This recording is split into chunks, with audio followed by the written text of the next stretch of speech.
BSc limited માટે રાકેશજી chart setup સમજી લઈએ. 5 સેશનમાં 5-6% પોઝિટિવ રિટર્ન્સ છે બીએસસીમાં. આજે જોઈ રહ્યા છે 2% ઉપર ડેઝ આઈના લેવલ પર અત્યારે કારોબાર જે કરતું બતાવી રહ્યું છે બીએસસી લિમિટેડ. આપ કઈ રીતે સલાહ આપશો અહીંયા? લિમિટેડમાં રિસન્ટ જે પ્રાઇસ મૂવ છે એ બેઝિકલી તમે શોર્ટ કવરિંગ કહી શકો કાં તો બાઉન્સ બેક રેલી કહી શકો. એટલે આમાં ઉછાળામાં મારા હિસાબે નીકળી જવું જોઈએ. એનું જે રિસન્ટ જે 2550ની આજુબાજુનું જે હાઈ છે એ હવે ક્રોસ કરે એવું હમણાં ઇમિડિયેટ ટર્મ્સમાં મને નથી લાગતું. એટલે જો તમારા પોર્ટફોલિયોમાં હોય તો હમણાં મને એવું લાગે છે કે ઉછાળામાં નીકળવું જોઈએ અને આ બાઉન્સ બેક રેલી કદાચ એક ઓપોર્ચ્યુનિટી હોઈ શકે તમને તમારી પોઝિશન એક્ઝિટ કરવા માટે. એક્ઝિટ કરી શકો છો આ ઉછાળે બીએસસી લિમિટેડ પર. ત્યારબાદ સોમિલક ડીએલએફ માટેનો વ્યૂ લઈ લઈએ. ત્યાં પણ અત્યારે જોઈ રહ્યા છે કે એક ખરીદારી આપણને ડીએલએફનું કાઉન્ટર પણ બતાવી રહ્યું છે. 1% આસપાસ મજબૂતી છે. ડેઝ હાઈના લેવલની આસપાસ જ આપણને કારોબાર કરતું બતાવી રહ્યું છે. આપ કઈ રીતે અહીંયાથી સલાહ આપશો? આપણે લાસ્ટ 3 મહિનાથી જે આખી રેલી જોઈ હતી ફ્રોમ 600 ટુ 890 ની આસપાસનો હાઈ બનાવ્યો અને પછી આપણે એક સારું કરેક્શન જોયું આની અંદર ડીએલએફમાં. હવે ડીએલએફ એ આ આખી રેલીનું 50% રિટ્રેસમેન્ટ કરી લીધું છે વિચ ઇઝ અરાઉન્ડ 745 ની આસપાસ. ત્યાંથી એક સપોર્ટ લઈને heart of high bottom formation બનવાના શરૂ થયા છે. Closing about 20 daily moving average, good sign. અહીંયાથી મને લાગે છે કે 200 ડેલી એક્સપોનેન્શિયલ મૂવિંગ એવરેજની ઉપર એકવાર આ ક્લોઝિંગ આપી દે પછી અહીંયાથી એક સારી ઉપરમાં રેલી જોવા મળી શકે એમ છે. આની ઉપર ધ્યાન રાખવું. 785 ની ઉપર અગર ક્લોઝિંગ આપે છે that will be a confirmation for a good upside rally. અને ઉપરમાં મને લાગે છે કે 850 855 ના મીડિયમ ટર્મના ટાર્ગેટ્સ બની શકે છે. શોર્ટ ટર્મમાં યસ ડેફિનેટલી એક 805 સુધીનો ટાર્ગેટ બની શકે છે પણ you should weight for a breakout about 785. 785 ઉપરના બ્રેકઆઉટની શોર્ટ ટર્મ માટે રાહ જોઈ શકો છો 805ના ટાર્ગેટ માટે ડીએલએફ. ત્યારબાદ એક સેક્ટર માટે ખુશી આપની સાથે ચર્ચા કરવી છે સિમેન્ટ પર, કારણ કે ત્યાં પણ 28%થી 18% સ્લેબ પર હવે સિમેન્ટ કંપનીઓ પણ આવતી આપણને જોઈ રહ્યા છે. તો એક ગઈકાલે પણ આપણે જોયું હતું સ્ટોક્સમાં આપણને જે અલ્ટ્રાટેક, અંબુજામાં, એસીસી, શ્રી સિમેન્ટ જેવી કંપનીઓ, ગ્રાસિમ, આ સિવાય રિયલ એસ્ટેટ પણ એની સાથે છે. અહીંયા પણ આપણને આ સેક્ટરને અને કંપનીઓને પણ એક અસર થતી બતાવી શકે છે. એ તમે કઈ રીતે જોઈ રહ્યા છો? સેક્ટર ઓવરઓલ અગર આપણે જોઈશું તો મને લાગે છે કે જે બૂસ્ટ મળી રહ્યું છે કન્ઝમ્પશન સાઇડ પર, જે બૂસ્ટ આવી રહ્યું છે, પ્લસ ઇકોનોમી પણ એક સારા લેવલ પર છે, ઇન્ફ્લેશન પણ આપણું એક મેનેજ્ડ લેવલ્સ પર હમણાં છે. અને ત્યાં આપણું શું ઇન્ફ્રા સેક્ટરનો ઓવરઓલ પહેલાથી જ ગવર્મેન્ટના એક ફોકસમાં રહી છે અને ગવર્મેન્ટે સારી એવા પુશ આપી રહી છે ઇન્ફ્રા સેક્ટરને બૂસ્ટ માટે. તો ત્યાં જ મને લાગે છે કે હાઉસિંગ ડિમાન્ડ પણ હમણાં એક સારો વધારો આપણને હાઉસિંગ ડિમાન્ડમાં પણ આપણે જોઈ રહ્યા છે. રિયલ સેક્ટરમાં પણ આપણે એનો એક ઇમ્પેક્ટ જોવામાં આવી રહ્યું છે. તો મને લાગે છે જે ડિરેક્ટ બેનિફિશિયરી જે હશે એ સિમેન્ટ સેક્ટર હશે, જે આ બધા સેક્ટર્સથી જોડાયેલું છે. અને પ્લસ અગર આપણે જોશું તો ડિમાન્ડ જે પ્રોજેક્ટેડ આવી રહી છે તો નેક્સ્ટ 7 to 8%ની હજી કેર ગ્રોથ આપણને એક્સપેક્ટેડ છે. જે આવતા યરમાં આપણને જે સેકન્ડ હાફ ઓફ FY26 છે એના અંદર આપણને હજી વેલ્યુ અનલોકિંગ સિમેન્ટ સેક્ટરના અંદર હજી જોવામાં મળશે કે જે ડિમાન્ડ હજી અહીંયાથી વધી શકે છે. અને એવા એક્સપેક્ટેશન્સ છે કે જે હજી પ્રોજેક્ટ્સ આવી રહ્યા છે કંપનીઝના તરફથી, ગવર્મેન્ટ્સ પણ હજી પુશ આપી રહી છે. જે સિમેન્ટ તો એક ડિરેક્ટ એડવાન્ટેજ એને મળવાનું છે.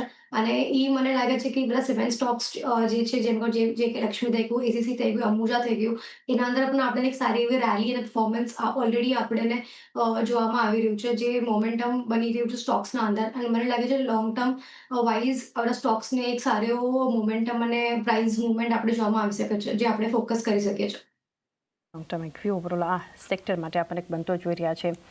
ત્યારબાદ રુચિત, એક વ્યૂ મેક્સ ફિનાન્શિયલ સર્વિસીસ માટે લઈ. MFSL 2% ઉપર છે આ સ્ટોક અત્યારે, લગભગ 1600ના લેવલ્સની આસપાસ કારોબાર થઈ રહ્યો છે.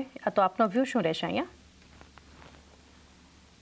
એક સારી ટ્રેન્ડેડ ફેઝ આપણને આ સ્ટોકમાં જૂન મહિના સુધી જોવા મળી હતી અને જૂનથી અત્યાર સુધી તમે જોશો તો 1660 1670 ની આસપાસ જ્યારે પણ સ્ટોક આવ્યું છે ત્યાં સેલિંગ પ્રેશર ફરીથી સ્ટોકમાં બન્યું છે. તો અમને લાગે છે કે શોર્ટ ટર્મનું ટ્રેન્ડ છે એ પોઝિટિવથી લઈને થોડુંક સાઇડવેઝ થઈ ચૂક્યું છે અને નિયર ટર્મમાં સ્ટોક એક રેન્જમાં જ કન્સોલિડેટ કરશે કે જ્યાં 1550ની આસપાસ સ્ટોકમાં સપોર્ટ જોવા મળશે અને 1650ની આસપાસ રેઝિસ્ટન્સ જોવા મળશે. થોડીક વેટ એન્ડ વોચ રાખવાની સલાહ આપીશ. કોઈ એક્ઝિસ્ટિંગ પોઝિશન્સ હોય લોંગ ટર્મ પર્સપેક્ટિવથી તો એકવાર હોલ્ડ કરી શકે છે, પણ ટ્રેડિંગ પર્સપેક્ટિવથી આઈ થિંક બેટર ઓપોર્ચ્યુનિટીઝ માર્કેટના બીજા સેગમેન્ટ્સમાં બની શકે છે. ટ્રેડિંગની રીતે અન્ય એક કંપનીઓ માટે પણ એક ટ્રેડિંગ ઓપોર્ચ્યુનિટીઝ બનતી આપણને જોઈ રહ્યા છે. રાકેશજી, એક છેલ્લો સ્ટોક આપની પાસેથી જાણીએ. LTF L&T ફાઇનાન્સ 1.5% ઉપર સ્ટોક અત્યારે days high, in fact 52 weeks high આ સ્ટોકમાં આપણને બનતા દેખાડી રહ્યા છે. કઈ રીતે વ્યૂ આપશો અહીંયાથી? યાદ હોય તો આપણે L&T ફાઇનાન્સ પાસ્ટમાં પણ ઘણી વખત ડિસ્કસ કર્યો છે અને મારો વ્યૂ L&T ફાઇનાન્સ પર પોઝિટિવ છે. એનું પ્રાઇસ સ્ટ્રક્ચર ઘણું જ એન્કરેજિંગ છે અને ગયા વીકનું જે હાઈ હતો એ કુદાવીને આ વીકમાં ઉપર પ્રાઇસ એક્શન એની સસ્ટેન થઈ રહી છે અને ઓવરઓલ લોંગ ટર્મમાં મને એવું લાગે છે કે આ સ્ટોક લગભગ તમે સમજો તો 250-300 ની તરફ જઈ રહ્યો છે અને એનું તમે જુઓ તો 200 ની આજુબાજુ કપ એન્ડ હેન્ડલ પેટર્ન આપણે જેને કહી શકાય, કપ એન્ડ હેન્ડલ પેટર્ન છે અને એના લોંગ ટર્મ ટાર્ગેટ ઘણા ઉપરના છે. એટલે લગભગ 350 સુધી આ ભાવ લોંગ ટર્મમાં જઈ શકે જો પોર્ટફોલિયોનો પાર્ટ હોય તો તમે આ સ્ટોકને શોર્ટ ટર્મ નજરિયાથી નહીં જોઈને લોંગ ટર્મ નજરિયાથી જુઓ તો મને લાગે છે કે આ તમે એક સેફ સ્ટોક છે તમારા પોર્ટફોલિયોમાં મૂકવા માટે. 350ના ટાર્ગેટ લોંગ ટર્મ માટે ધ્યાનમાં રાખો L&T ફાઇનાન્સ માટે. તો એ સાથે રજા લેવાનો સમય થયો છે. ખુશી, આપના ડિસ્ક્લોઝર્સ. આજે આપણે જેવી સ્ટોક્સ પર ચર્ચા કરી, મારી પોતાની પોસ્ટેડ પર હોલ્ડિંગ્સ નથી પણ ફર્મ કાં તો ક્લાયન્ટ લેવલ પર હોઈ શકે છે. શોમાં બોલાવવા આપનો ખૂબ ખૂબ આભાર. રાકેશજી, આપના ડિસ્ક્લોઝર્સ. ચાંદી, તમે જાણો છો કે અમે લોકો મોડેલ પોર્ટફોલિયો રન કરીએ છીએ તો હોઈ શકે કે આજના જે પણ સ્ટોક ડિસ્કસ કર્યા એ અમારા મોડેલ પોર્ટફોલિયોના પાર્ટ હોઈ શકે અને અમારા ક્લાયન્ટની એમાં પોઝિશન હોઈ શકે. જી, તો રાકેશજી અને ખુશી, આપ બંનેનો પણ આભાર અમારી સાથે જોડાઈ ખાસ માર્કેટ પર ચર્ચા કરી. સ્વામિલ અને રુચિત આપણી સાથે જોડાયેલા છે. ચર્ચાને આગળ વધારીએ, વધુ એક સ્ટોક સ્પેસિફિક વ્યૂ લઈએ. સ્વામિલ, અત્યારે ટાટા મોટર્સ 1%ની મજબૂતી ડેઝ હાઈના લેવલ 695 પર ટ્રેડ થઈ રહ્યો છે. ટાટા મોટર્સ કઈ રીતનું સેટઅપ જોઈ રહ્યા છો?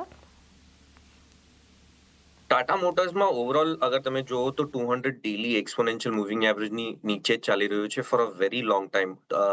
ઓક્ટોબર 2024 થી એ આ જે લોંગ ટર્મ એવરેજ છે એની નીચે જ ચાલી રહ્યું છે. સ્ટ્રગલ છે, લો ટોપ લો બોટમ ફોર્મેશન છે.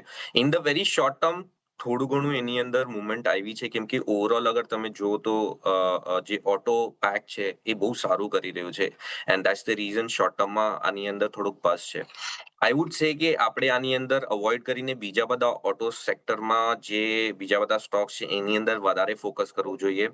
ટાટા મોટર્સમાં જ્યારે 722 which is around 200 daily exponential moving average આની ઉપર એકવાર ક્લોઝ આપી દે એની પછી પાછું આની અંદર રિવિઝિટ કરવું જોઈએ.